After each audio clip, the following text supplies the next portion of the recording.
En esta oportunidad vamos a ver los 5 focos de auscultación cardíaca, los tradicionales. En este caso tenemos el aórtico, el, el pulmonar, que se va a encontrar aquí aproximadamente, el aórtico accesorio,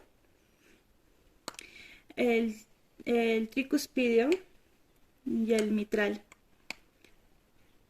Para comenzar, vamos a tener un estetoscopio en el cual las olivas van a ir orientadas hacia adelante de nuestro pabellón auditivo y vamos a empezar a auscultar con el diafragma apretando firmemente sobre el pecho, por lo cual nos va a facilitar la auscultación de los sonidos cardíacos de alta frecuencia, como son el primer y el segundo sonido.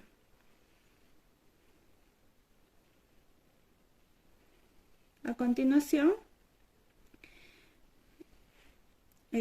vamos a auscultar. Vamos a empezar a auscultar por el foco óptico a nivel del borde external. Vamos a empezar por aquí porque nos va a ayudar a orientarnos en el ciclo cardíaco. Hay que fijarnos bien en el ritmo y la frecuencia cardíaca, así como la identificación del primer sonido, que representa el cierre de válvulas mitral y tricúspide, así como el segundo sonido, que representa el cierre de las válvulas aórtica y mitral. Luego pasamos al segundo espacio intercostal externo, es decir, el foco pulmonar. Le pediremos al paciente que respire profundamente.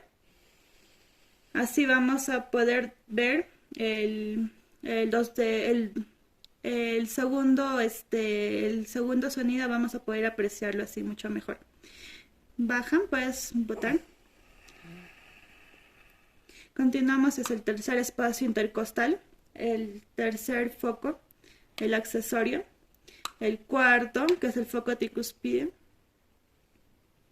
el foco tricuspidio, y finalmente el quinto espacio a nivel de la línea medio clavicular, el foco mitral o el vértice del corazón. Muchas gracias.